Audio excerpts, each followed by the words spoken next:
O livro de Ezequiel é um dos menos estudados da Bíblia. No tempo de Ezequiel, as coisas estavam difíceis. Zedequias era o último rei de Judá, mas não tinha poder.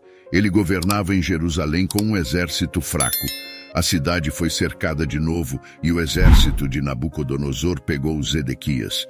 Eles mataram todos os seus filhos na frente dele, para ele ver que não tinha mais descendentes reais. Depois, eles furaram seus olhos para que a última imagem que ele tivesse fosse dos seus filhos mortos.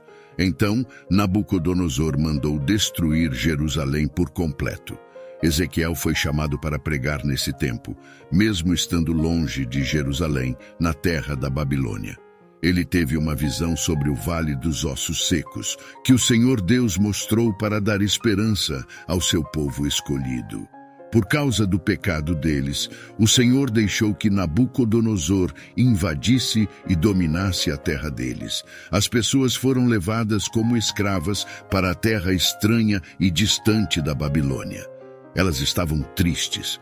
A visão do Vale dos Ossos Secos é principalmente sobre os filhos de Israel, mas também tem lições para as nossas vidas hoje.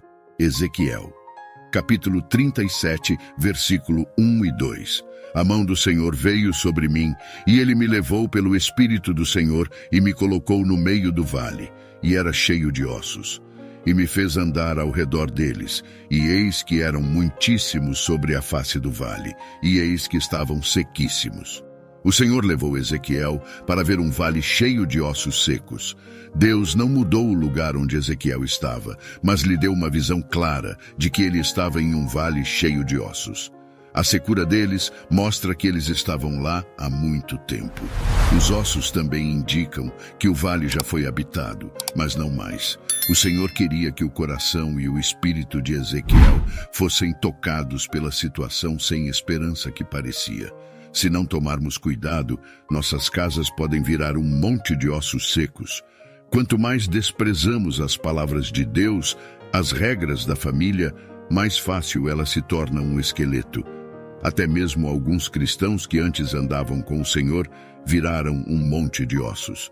Eles vivem do passado em vez do presente. Efésios, capítulo 6, versículos 2 a 4. Honra a teu pai e a tua mãe, que é o primeiro mandamento com promessa, para que te vá bem e vivas muito tempo sobre a terra. E vós, pais, não provoqueis a ira a vossos filhos, mas criai-os na doutrina e admoestação do Senhor. Ezequiel, capítulo 37, versículo 3. E me disse, filho do homem, porventura viverão estes ossos? E eu disse, Senhor Deus, tu o sabes.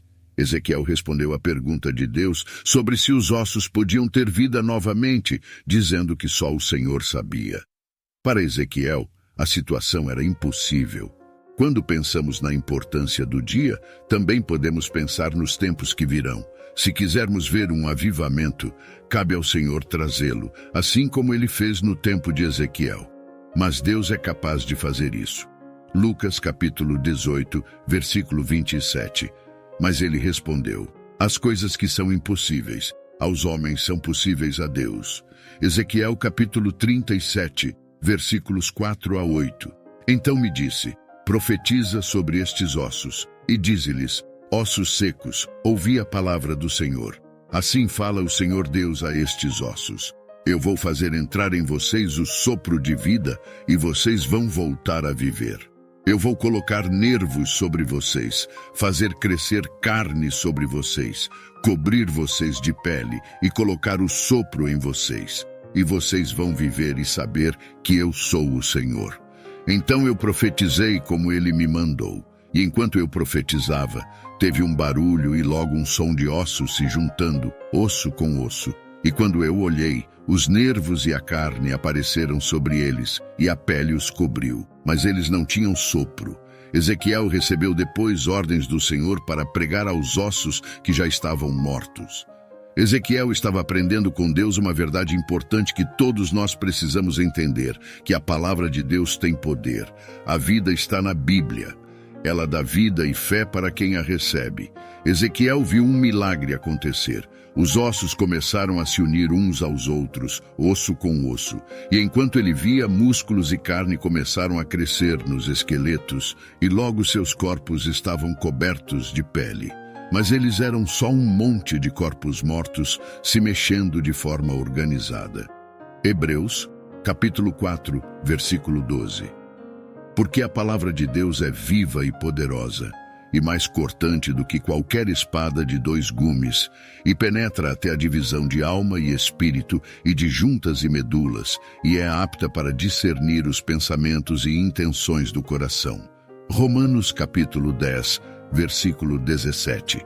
Logo a fé vem pelo ouvir, e o ouvir vem pela palavra de Deus. Ezequiel capítulo 37, versículo 9. E ele me disse: profetiza ao vento, profetiza ao filho do homem, e dize ao vento: assim diz o Senhor Deus, vem dos 4 ventos, ó Espírito, e assopra sobre estes mortos para que vivam. Algumas pessoas pensam que a obra de Deus é feita pela organização. Isso é importante, pois até mesmo nossos corpos são organizados. Uma igreja pode ter tudo em ordem, mas se não tiver o sopro, a igreja é só um corpo sem vida. Ezequiel recebeu ordens de Deus para pregar ao sopro, a palavra vento, ao Espírito. Ezequiel estava descobrindo que tudo o que as pessoas fazem é em vão, se o Espírito Santo não estiver presente. A presença do sopro divino de vida é necessária na nossa vida, assim como foi para Adão. Uma pessoa nasce do Espírito quando nasce de novo. Deus precisa colocar vida espiritual nos nossos corações. Ezequiel viu uma grande demonstração de vida quando o exército se levantou. Gênesis capítulo 2, versículo 7. E formou o Senhor Deus o homem do pó da terra, e soprou em suas narinas o fôlego da vida, e o homem foi feito alma vivente. João capítulo 3, versículo 5 a 8.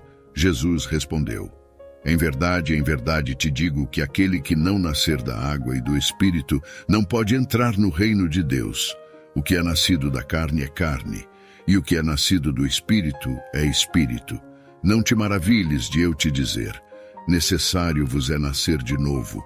O vento assopra onde quer, ouves a sua voz, mas não sabes de onde vem nem para onde vai. Assim é todo aquele que é nascido do Espírito. Ezequiel capítulo 37, versículo 10. Então profetizei como ele me mandou. Então entrou neles o Espírito. Viveram, puseram-se em pé. Era um exército grande em extremo.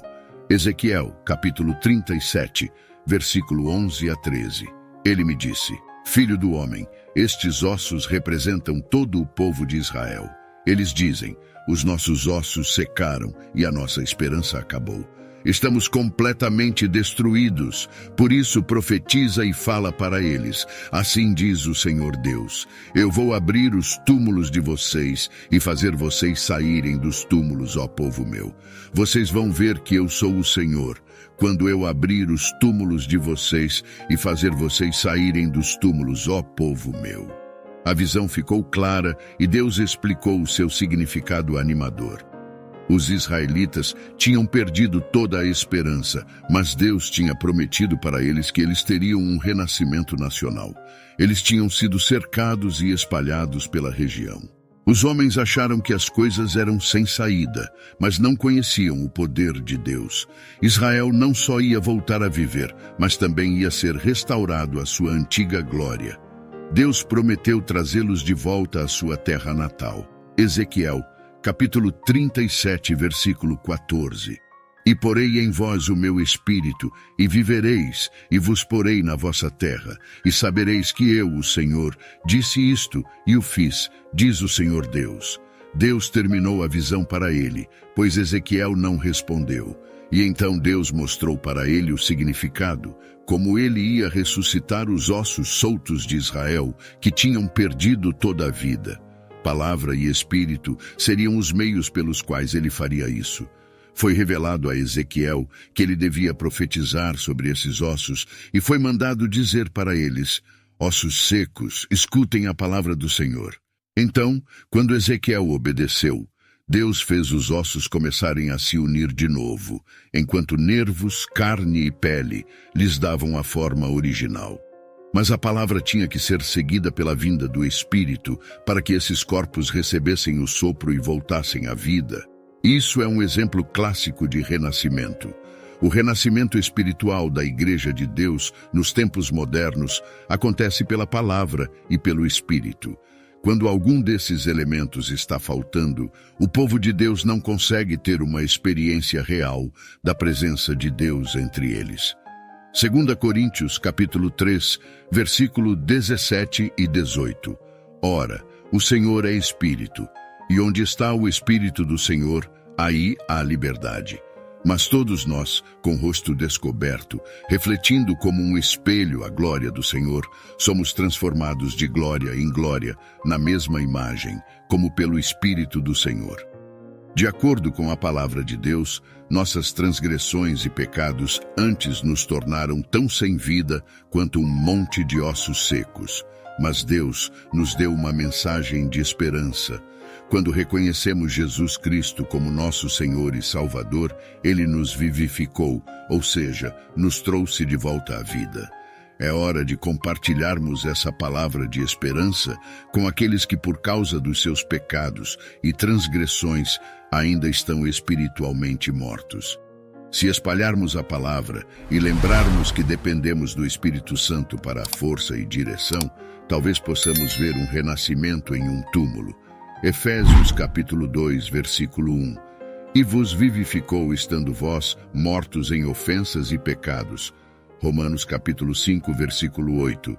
Mas Deus prova o seu amor para conosco, em que Cristo morreu por nós, sendo nós ainda pecadores. Amado filho, te convido a assistir ao vídeo de Sansão que irá aparecer na sua tela. Deus continue te abençoando.